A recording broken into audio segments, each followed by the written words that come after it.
Ladies and gentlemen, welcome to an incredible interview with the one and only Ben Cowen. Ben, it's a pleasure to have you on the CryptoKit channel. It's a real honor. I've been watching your content for now 3 to 4 years. So thank you so much for coming on. How are you doing, Ben? I'm doing great. Thanks for having me. It's a pleasure to be here, and I'm happy to see someone your age, right, doing this Thank you. stuff, right? I feel like you're getting pretty far ahead of your peers. Thank you so much, man. So, guys, for just for you watching, this interview is going to be separated into 5 different questions. We're first going to cover Ethereum. Now that Ethereum has officially come home, I want to ask Ben if he thinks that this is a good time to buy.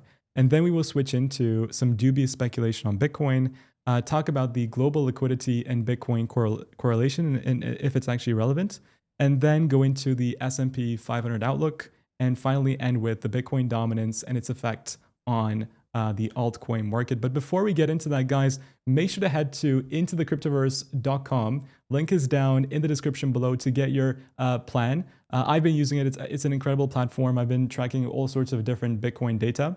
And if you use code CryptoKid when you're checking out, then you'll get a 10% discount if I'm not wrong. Actually, we can test it out. Click apply and see exactly how big of a discount we receive. Uh, there we go. It loads. Wow, $15. So check it out, guys. Link is down in the description. It's 15%, not 10%. And with that said, Ben, I'm going to switch over to your screen. And why don't you mind telling us about Ethereum and where we're heading next? Yeah, so the whole idea with Ethereum, right, was that it would eventually come home. What's really interesting about it this cycle is like every cycle throws us a curveball, right? Like last cycle, I think you could really argue that it really came home in the post halving year, right, of 2019. The cycle before that, you can see it did the same thing in the halving year of 2016. This is the first cycle where it's doing so in the post halving year. So I think a lot of people kind of gave up on this idea because it just wasn't happening. Um, but what typically happens is that ETH goes through this phase where it goes up during part of the market cycle, but only because Bitcoin is going up, right? Only because Bitcoin is going up. And actually you can see that you can see how true that statement is when you overlay ETH Bitcoin onto this chart. You can see that every cycle there's this period where ETH kind of trends higher as ETH Bitcoin goes down, right? You can see it happened in 2016. It also happened over here in like 2018, 2019, where it had this rally up while Bitcoin was going up, but ETH Bitcoin was bleeding, and then it went home. And then, of course, it's happened again, right? ETH USD was going up, which led a lot of people that were bullish on ETH to celebrate. But the reality is that it was getting completely devalued on its Bitcoin pair. We saw ETH Bitcoin go from 0.08 to less than 0.02. It's gone down pretty far at this point. And so the whole idea is that at some point Bitcoin breaks down from like what you would normally assume, right? Like for instance, last February and March we saw Bitcoin go up, right? The February and March before that we saw Bitcoin go up. This February and March we've actually seen Bitcoin go down, so it's deviated from some of that seasonality and it's sort of breaking that structure, which is allowing ETH to go home. And normally, what has happened is that after it breaks down, ETH drops, 50%. Here it was 50%. With the pandemic, it ended up being 60%. And so far, it's dropped about 40. I mean, not quite 50. I guess it depends on how you measure it, but pretty close, right? I mean, pretty close to that idea of a drawdown, 40 to 50%. And the question is like, well, how far down is it going to go? I think what is relevant to look at in this situation is to think about Ethereum, and you can always stop me if I'm rambling too much, but um, I think what's relevant is to think about Ethereum as sort of repeating a larger version of what happened over here, because if you look at it through the lens of monetary policy, it makes a lot of sense. Okay. during this period when ETH USD was going up, ETH Bitcoin was going down, and we were in quantitative tightening, where the balance sheet of the Fed was going down. You can see that the balance sheet of the Fed started going up after ETH USD went home, right? So QT ended after ETH broke into its logarithmic regression trend line. Now, if you read the FOMC minutes from January, well, they released in February, but if you read them, the Fed, the average view is that quantitative tightening will end sometime about mid-year. Now, they released that before this meltdown in the market, so it's possible that they end QT sooner rather than wait until later on in the summer. But my guess is that you'll see quantitative tightening come to an end sometime in the next few months, especially given the current meltdown by the markets. Now, I could be completely wrong about that, but it does seem like a likely outcome. And so what I've sort of looked at on this chart are just how many similarities there are in the lows, not the highs, but the lows. If you look at this uptrend over here that occurred during quantitative tightening last cycle, and you compare it to the one that occurred during this cycle, what you'll notice is that every move this cycle has just been a 10x from what happened last cycle, right? Instead of bottoming at 80, we bottomed at 800. And then the next higher low was at 100. If I zoom in, you can see what I'm talking about, right? If I zoom in on this, you can see we had a low at 80, we had a higher low at 100, we then had another higher low at 150, and then ultimately it broke down just over 200. Now, what's interesting is that ETH has been doing the exact same thing this cycle, just on a larger scale, which has caused many people to believe it's not playing out. But it first bottomed at 800, and then it had a higher low at 1,000, and then it had another higher low at 1,500, and then ultimately it broke down just over 2,000. Now, I suppose it deviated a little bit here because it did get one more bounce, but ultimately this looks very similar, right? It looks really similar that you're just sort of seeing the same move. It's just 10x the move we had from the prior cycle. Now, what happened last cycle is that ETH then dropped down to around 130 to 140. Around 130 to 140. Note, ETH just went to 1,400, right? So again, it feels like almost identical to what I remember happening in 2019, right? Where like it just felt like ETH was dying, and it felt like there was no coming back from it.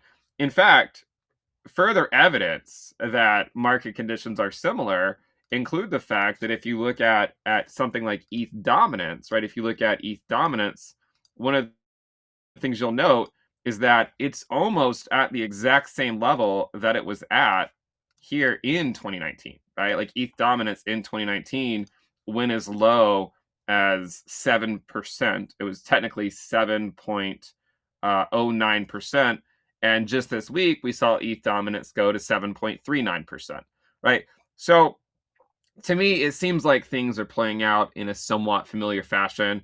And so the whole idea was that Ethereum would eventually go home. Once it breaks down, that will force looser monetary policy by the Fed, right? That's the idea, that it'll force the Fed to end quantitative tightening maybe sooner than they wanted to.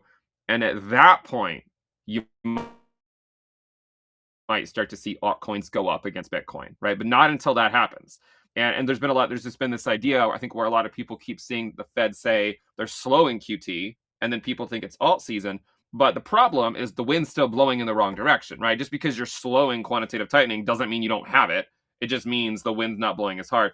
And so I think we've gotten to the point now where Ethereum, and look, I could be wrong. It's important to always remember, like, it's completely possible that I could be wrong about this. It's possible that Ethereum is a relic and it won't recover, but I'm trying to, I'm more optimistic about it than that. I think it will. But I think that if you look at a chart like this, what you can say is that Ethereum, for the first time since 2020, is fairly valued. It's fairly valued at this price. I know that seems crazy because, a lot of people would say this seems cheap. It seems, it just seems so low. How is the fair value not higher? But the cycles go through this weird thing where they like go up for a long period of time, and they completely change in our mind like what we perceive as the fair value, right? Like in 2018, ETH was at like $80, right? Like it was at $80. Um, and then we went all the way up to like 4,800, and now it feels like $1,500 is so cheap. But remember, this here is still a 10x from where we were around the same time through the lens of Thanks. monetary policy last cycle, right? So, But I just I I just mean, you have I just have two yeah, go questions. I ahead. mean, incredible. That was an incredible. I mean, I always had a question mark about okay, what does it actually mean that Ethereum is coming home, and this kind of breaks it down very well. The first question I have is so you can see that in the previous cycle, when quantitative easing begins, Ethereum has another drop before rocketing to the upside. So, do you think with quantitative tightening ending and quantitative easing beginning, it's possible that Ethereum suffers one more drawdown, probably to maybe the support line of the log band, and then continues seeing the rocket to wherever it decides to go. It's possible. You could also argue that the drop down there could occur before quantitative tightening ends. Um, I think that it's a great question, honestly, because I think a lot of people, like most people, completely gloss over that idea, right? They just think like QE means that the markets go up, right? But that's not always what QE means. Like what QE can mean is that the macro is awful, and therefore the Fed's having to come to the rescue. But I don't in this case, unless the markets just outright crash, right? The S&P is already down 20%. If it keeps dropping, then it's possible the Fed could start QE back up. But right now, that's not my base case. My base case is not for QE to start. Jerome Powell said they will not start QE until interest rates are back at zero. So what I would argue right now is that the most likely outcome is not for QE to start, but it's just for QT to end. If you look at 2016 and 2017, right, the balance sheet of the Fed was fairly constant, right? You could just go into a situation where it goes down, but then it just kind of flattens out, but you don't get this right away, right? You don't get that. And you probably don't get something like that until it's more obvious that, we're in like a full-blown recession or something like 2020. Um, so Correct. I would, yeah. So I would probably argue that you'll likely see QT end before, like there'll probably be some transition period before QE actually starts. Okay, so that makes sense. And that means that, altcoin season, I mean, I initially expected altcoin season to be a lot sooner, but, it could even extend, and this is my personal take, it could even extend to Q1 of 2026 before we see like a proper altcoin season. But, for my personal breakdown of this analysis is that it's definitely a good time to be dollar cost averaging into Ethereum, but there is definitely more room for dropping.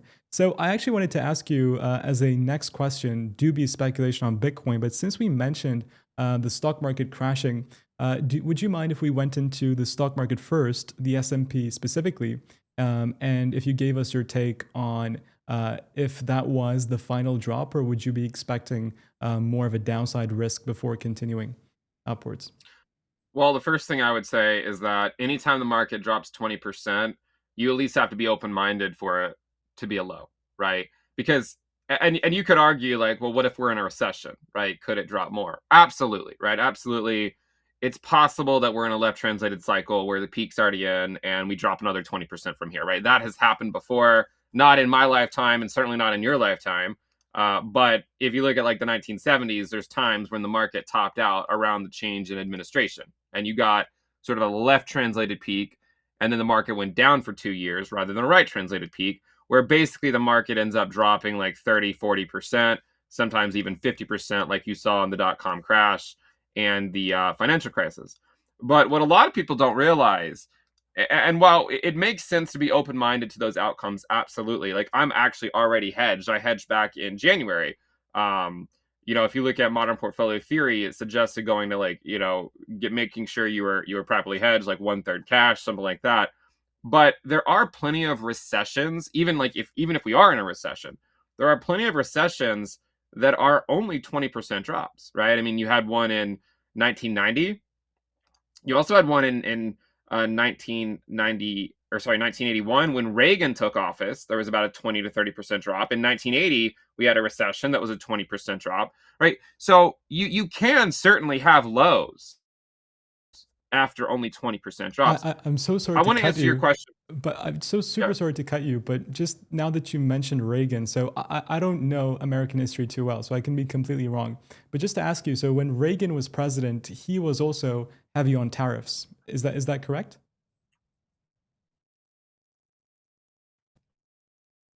No. I think he wasn't heavy on tariffs. I think we're losing you a little bit. Out for Hello. a second. Okay, now you're back. Can you Now hear you're me? back. Yes, now I can hear Okay. you. Yeah, Um, from what I remember, again, I wasn't even born yeah, in the 80s. yeah, Um, but from what, and maybe my history is wrong, but from what I mean, I've seen plenty of clips of him talking bad about tariffs and yeah, saying yeah. that uh, tariffs are not a good thing. Okay. So, I mean, it's possible he implemented some tariffs. I'm not saying he Mhm. didn't implement any, but I don't think I don't think it's anywhere close to the scale that Of what we're Trump. currently seeing. Okay, Yeah. okay, Yeah. yeah, okay, Uh, cool. So sorry for cutting you. no, that's fine. The last time that tariffs were implemented at this scale was probably like 100 years ago or something. It hasn't happened in probably anyone's lifetime That's insane. on Earth right now, for the most part. But yeah, I mean, basically, like you get these like 20% drawdowns, and before we move on, I mean, I know we've moved on from ETH, but before we fully move on from it, I just want to mention one more thing, especially since we're talking about the stock market. Um, there's this pattern with the S&P 500 that actually played out, and I've been tracking this for probably like over a year now, where you basically have like a triple top on the S&P, right? And then you have a low and then a lower low, and then the final low is a recession low, right? Like that was the recession, was that final low, that final tag of the trend line. So when I look at something like Ethereum and I look at that same pattern, it looks really similar, right? It really does. You see a same, like sort of that same triple top, and then you're getting these lower lows. And I'm just wondering, as you pointed out earlier, if we do go further into the regression band, like what if that is a recession low and everyone thinks the recession is sort of like ahead of us, but then what happens if that ends up being it, right? Like it's possible, because if you actually look at the Atlanta Fed, they're projecting negative GDP for Q1 already, right? So I mean, it's possible we're already in one, and it's possible that's already playing out for Ethereum right now, just like it did for the S&P 500 back in 1990.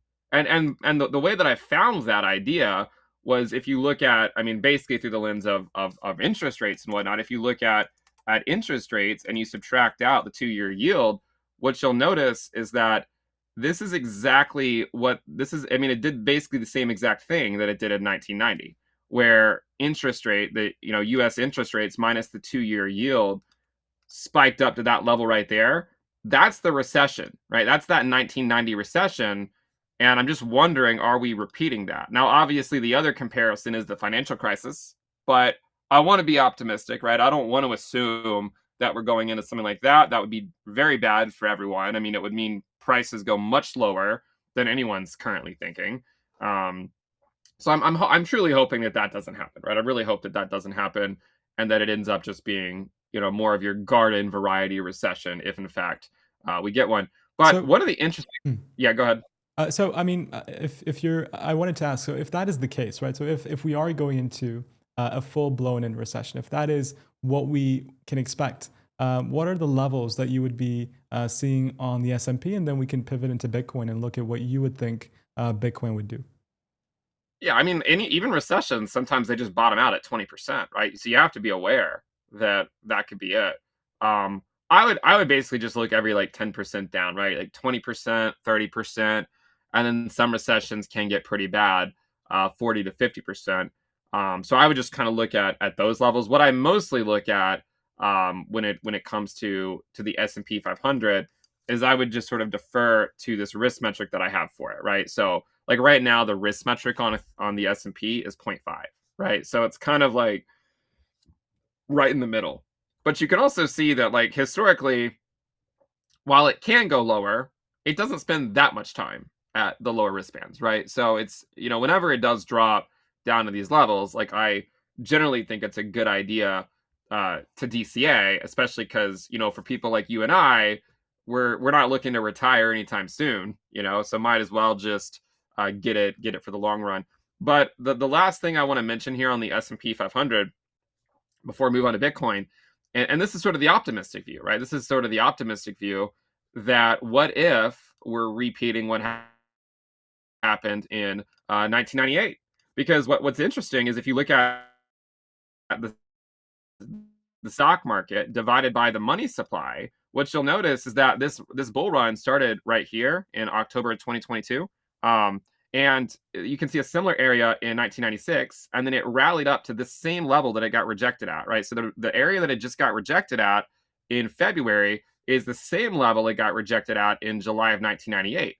And then it basically got a 20% drop. I mean, it technically dropped a little more than 20%. It was like 24%. But what's really fascinating is that the drop we just got was actually that first wick. And if you zoom in here, it was that first wick down by the S&P against M2, against the money supply, right? It went up and then it came back down, swept that low, and then it went even into a I think we lost you larger, again. Oh, a there we go. relevant thing. Okay. Yeah, now Oh, you're back. so I was All gonna good. say All that good. that's also a relevant thing I think to consider. I mean, the counterpoint, of course, is if this was April of the post-election year back then. So I think a lot of it's going to be come down to like there's probably going to be a bounce at some point in the spring. Um, and whether it leads to a higher high or a lower high depends on two things. It depends on um, how long we stay down here before we get a bounce. Because the longer we stay down here, the more companies will be forced to lay people off. And if people get laid off, that can lead to a negative feedback loop where then risk assets go down because people are getting laid off. Therefore, they're not investing as much. And it just kind of goes into a really bad cycle that's hard to get out of. So that's kind of the sort of the more optimistic view, as if it's just kind of repeating what it did over here, where it hangs out here for a few weeks and then gets moved back up. Makes perfect sense. So, I mean, again, yeah, it's impossible to call the exact bottom, but from all the things that Ben has showed me in the past 10, 15 minutes or so, it just looks like a very good idea to be dollar cost averaging and obviously not going like 100x leverage into anything. But if you're an investor for the long run and you can tolerate that risk, I think buying at these levels and holding makes perfect sense. So, with that, Ben, what do you see as your dubious Bitcoin speculation? What do you see on midterm and macro? Where would you expect Bitcoin to be by the end of 2025? Well, I think a lot of that depends on how low it goes here before it bounces. Obviously, people have looked at the correlation between Bitcoin and like the global money supply, right? Or an approximation of the global money supply. I think everyone's seen that correlation at this point. Um, I think a lot of that question kind of depends on if Bitcoin stays above the 2024 high. Okay. If Bitcoin stays above the 2024 high, or even if it just wicks below it, like you can see in 2017, Bitcoin had a correction and it tested the 2016 high, right? Um, so the way I'm operating it is like this, right? And I think it's important, it's really important here to not be deterministic, to not go into this saying like it has to play out like this, because I've been burned many times in my past thinking like this is the way it has to play out and I'm going to focus on that. No, it's an if then statement, right? For me. For me, what it is if Bitcoin holds support up here, right? While the S&P is struggling with the whole tariff stuff, right? And I don't know how long that's going to go on for.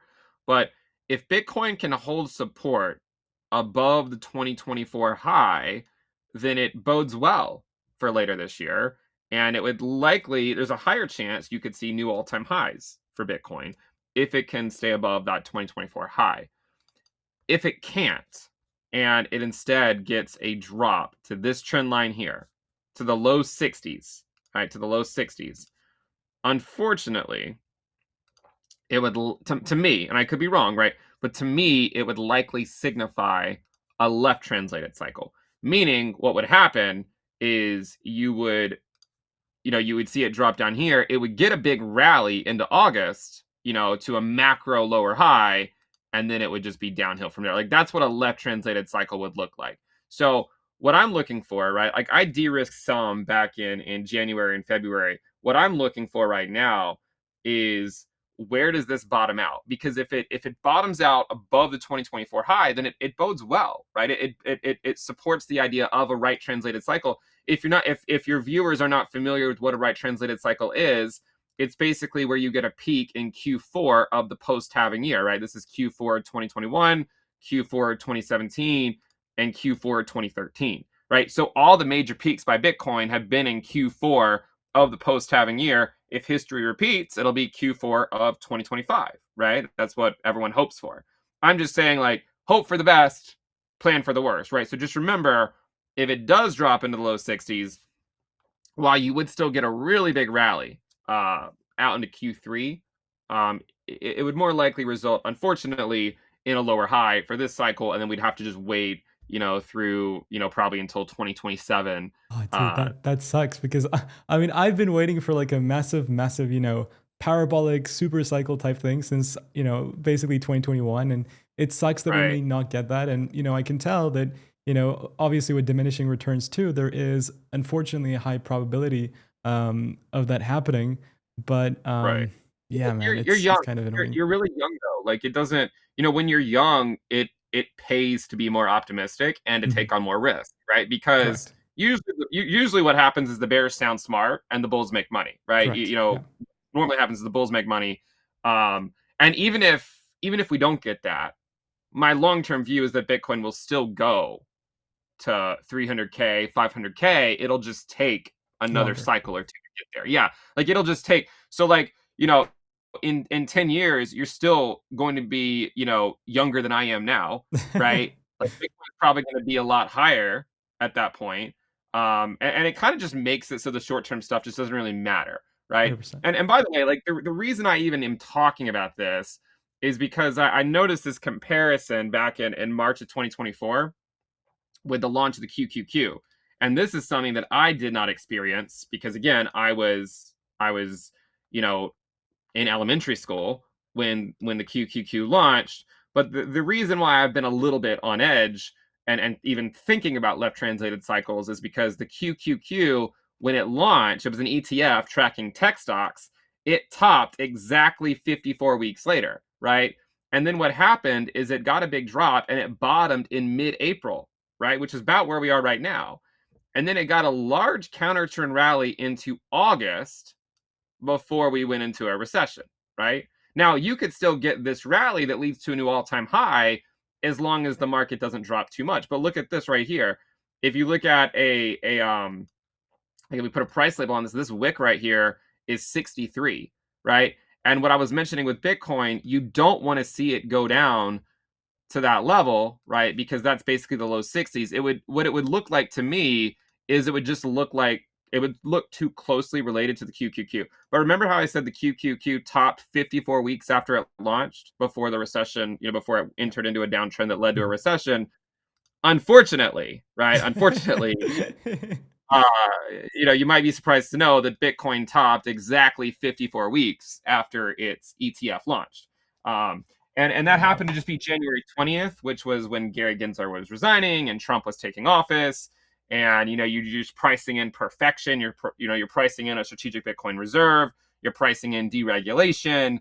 You're pricing in a whole lot of stuff. So this is why I de-risked back in January and February, was because I was worried about a left translated cycle. But I have to be honest, so far, Bitcoin has actually held up better, a lot better than the QQQ, at least up until this point, right? Up until this point. Because what happened when the QQQ topped is it actually got a almost a 50% drop, which that I think broke confidence in the market, right? And that is what we're struggling with right now, is that confidence so far, I don't think has been lost, right? I think there's still enough optimism um, where it's possible we still get a right translated cycle. Because I mean, look, Bitcoin's only down what 30%, right? Like, I mean, who cares? It's down 30%.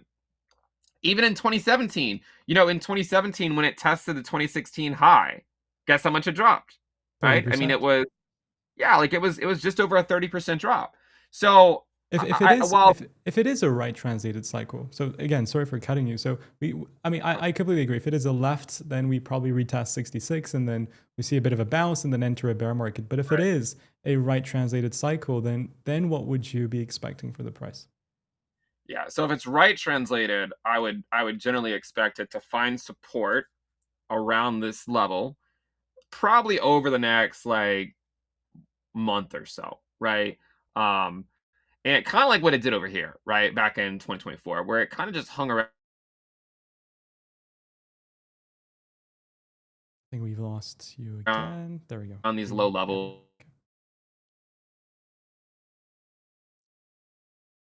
Eventually, it found a reason to go up, and that was because the unemployment rate. Am I back now? Yes, you're back. You're back. Let me know when I'm back. Okay. Yeah. So I was just saying, like, I think a lot of people are more so blaming tariffs right now for why Bitcoin's going down, and honestly, that's probably the reason. But the only thing that I look back at with 2024 is that one of the reasons Bitcoin went down was because the unemployment rate was going up. And note that Bitcoin basically topped out around the time that the unemployment rate started going up again. So we could just be repeating that. So if it is a right translated cycle and Bitcoin stays above the 2024 high, and by the way, if it wicks to 69K, I think it's still okay, right? Like, I don't think you have to just say, all right, it's a left translated cycle because it goes into the 60s. Because even in 2017, when it got that drop down, it did technically go below the 2016 high, but just on a wick, right? It was just for like a day. So if Bitcoin were to test, say, like the 2021 high, even though it would be technically below where it was in March, I still wouldn't operate deterministically. I still wouldn't. And one of the reasons, I mean, like the NASDAQ is already at that level, right? I mean, I think the NASDAQ already tested The the 2021. 2021. Yeah, Mhm. like it already tested it. So, I think that if it can hold support there, then what you would generally expect would be some type of rally, kind of like later on in the spring and summer. I know a lot of times, like seasonality, a lot of people think about like the summer as not being a great time for crypto, and actually usually they're right.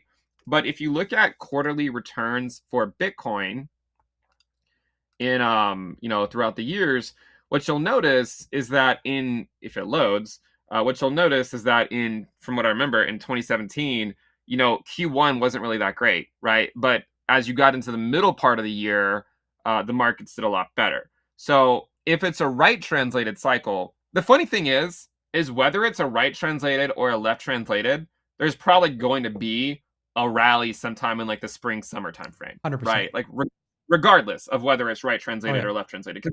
Because if it's left translated and we go into the low 60s, there's going to be a massive bounce more than likely, right? Yeah. Um, if it's right translated and we just hold support above 70K or even 69K, you're still likely going to get a rally. So I think there's a good chance you'll get a rally regardless, kind of as we get later on into the spring and the summer, sort of mid-April was what I was thinking. I mean, it could extend into May, but um, yeah, I mean, but I still would expect diminishing returns.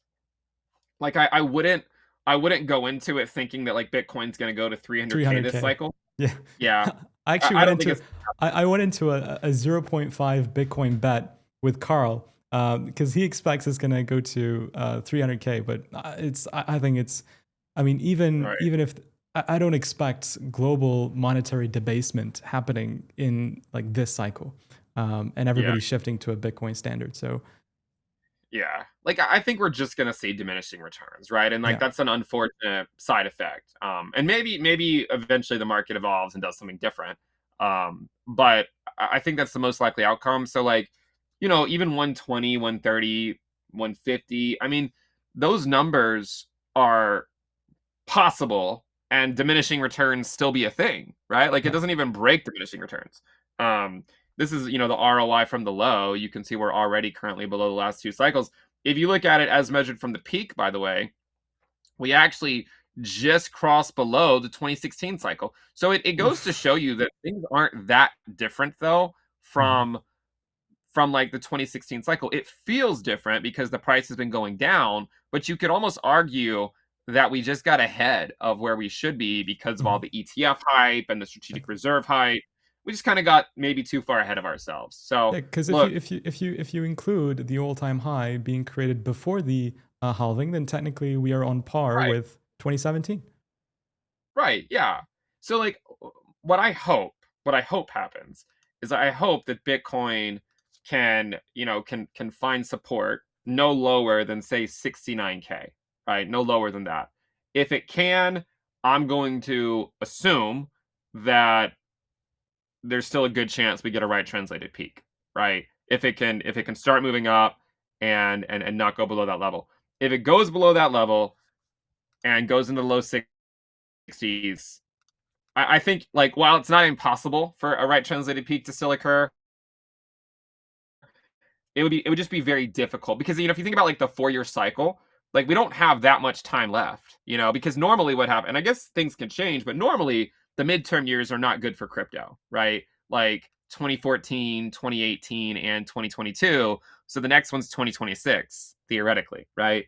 Um, so if you operate deterministically and assume that 2026 is a bear market, we're just running out of time, to really get to really get moving. So I think that's the reason why if it goes into the low 60s, I just don't know that there'll be enough time to repair it for the structure to repair itself before Before a bear 2026. market. Yeah, like before the bear market year.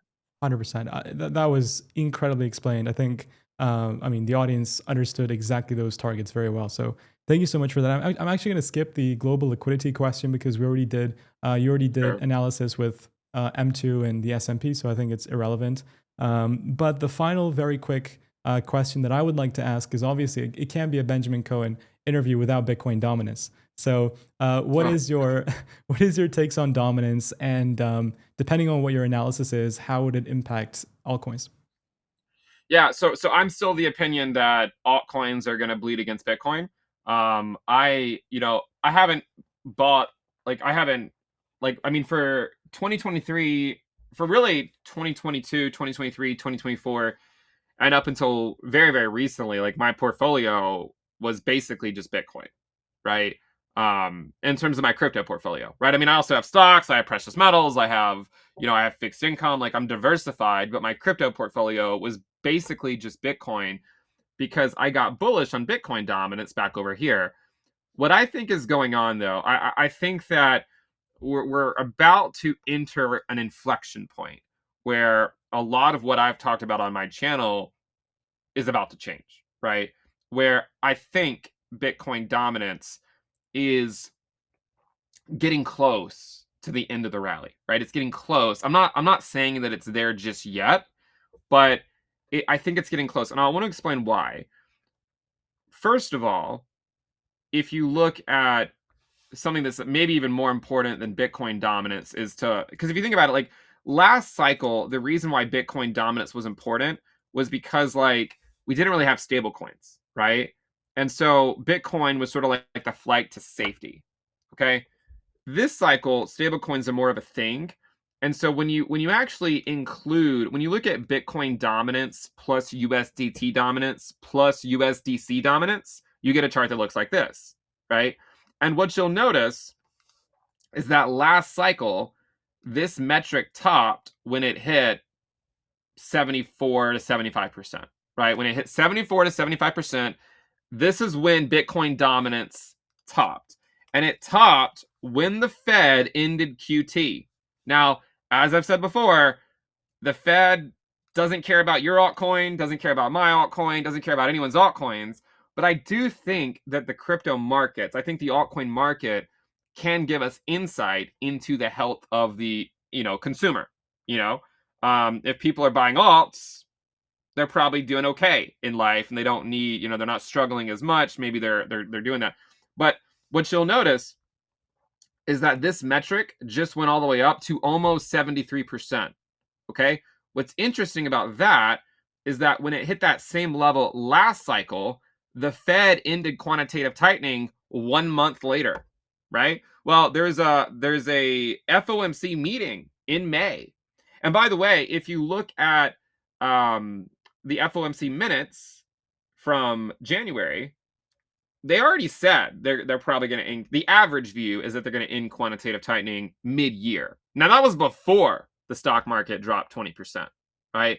So my guess at this time is that the Fed will end quantitative tightening in either May, June, or July. That's what I think. Either May, June, or July. And I think that this final move by this metric, right? This final move by, this is the Bitcoin dominance plus USDT dominance plus USDC dominance. That final move will probably be accompanied by Bitcoin dominance going to 66%. Okay. So if you look at a fib retracement, you can see that, every time it hits one of these milestones, it gets rejected and then eventually it breaks through. I'm thinking that that next milestone is going to be right here, that 66% level, which is kind of a nice number because it's 2/3 of the cryptoverse, right? Bitcoin Yes. would be worth approximately 2/3 of the cryptoverse. That's my target, right? Is 66%. Now, in order to get there, in order to get there, there has to be a little bit more pain in the altcoin market on their Bitcoin pairs. And what I think needs to happen is that alt Bitcoin pairs, this chart is total 3 minus USDT divided by the market cap of Bitcoin.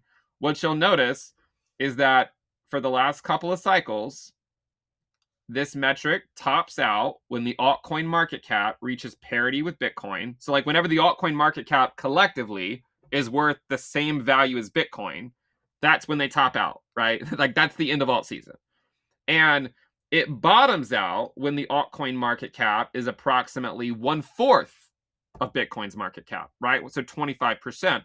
So what I keep thinking is that it's going to go to that level. Now, this is an approximation. It might not go all the way down to 0.25 because USDT is, I mean, I think it very well could, but USDT is not the only stablecoin, right? If you include USDC as well, you can see that it's already at 0.33 rather than, say, 0.37. Okay, so and by the way, it would still imply going to 0.25. So what I think is going to happen is I think there's going to be there's going to be another drop by altcoins against Bitcoin, maybe down another 20 to 25%. You'll probably see the Fed pivot where they end quantitative tightening, and then at that point, my guess is that alt Bitcoin pairs will bottom, right? Because that's exactly where they bottomed last cycle, right? When the Fed ended quantitative tightening. So that's my base case right now. And by the way, for the people that, if you've given up on this idea, one thing to consider is that in the 2016-2017 cycle, alt Bitcoin pairs went to the range low in November of 2017, right? November of 2017. And somehow we still miraculously got an alt season, right? I mean, even though there wasn't much time left, there was just 2 months left, but it happened nevertheless. What really happens in crypto is that we get an alt season that lasts 1 or 2 months, and then people dream about it for the next 4 years, Yeah. and yeah, it's brutal. It's brutal. But It's I would time. say the reason why I keep saying no alt season is because I think in order to get alt season, you need to go down here first, or at least get closer, right? But once you get Mhm. down here, then it doesn't mean it has to happen immediately, but it's at least in the cards, right? Like, it's a possibility. Yeah, and especially now when you look at, I mean, you said it perfectly with the average consumer. I mean, credit card debt per capita in the U.S. is an all-time high.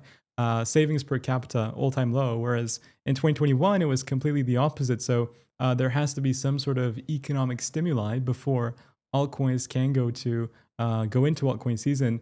But Ben, I mean, dude, this was the most incredible video I've made ever on my channel. So really, thank you so much. Your points were incredibly clear. And I think you're going to see, I mean, if you guys are watching the live shows and the videos in the future, I think you'll see a lot of inspiration and influence from what Ben has, conducted as his analysis over on this video. So Ben, thank you so much for watching. It was fantastic. We actually did 44 minutes, so a classic Ben Cowen video. Perfect. I love it. I knew we were going to do it in 20. We couldn't have done in 20. So thank you so much for joining, man. Hope to see you in person in Vegas. And guys, if you're not going to Las Vegas for the Bitcoin conference, definitely head there if you can. It's going to be incredible. Nashville was fantastic from what I've heard. So guys, thank you so much for watching. Thank you, Ben, for joining. Into the Cryptoverse link is going to be in the description. Again, code CryptoKid for 15% and also a link to Ben's channel if you're somehow not subscribed. So guys, thank you for watching. Take care and I'll One see you thing, all on the next one video. thing, Yes, tell me. one thing. Yes. If you're here, guys, and you're watching from my channel, make sure you subscribe Oh, thank you so much. to Thank you. Crypto Kid's channel as well. Because I mean, we wanna bring new people into the space. We Thank want you. young people in the space. We want to see crypto grow in the future, and the way to do that is support people like him who are making videos when they're pretty young and they show an interest in this stuff. So make sure you subscribe and show support to him as well. You're incredible, Ben. Thank you. Thank you so much. Thank you. It was an absolute honor. I love what you do. So yeah, thank you so much. I don't know what else to say. Thank you for watching. And guys, I'll see you on the next video very soon. Take care. And as always, bye-bye.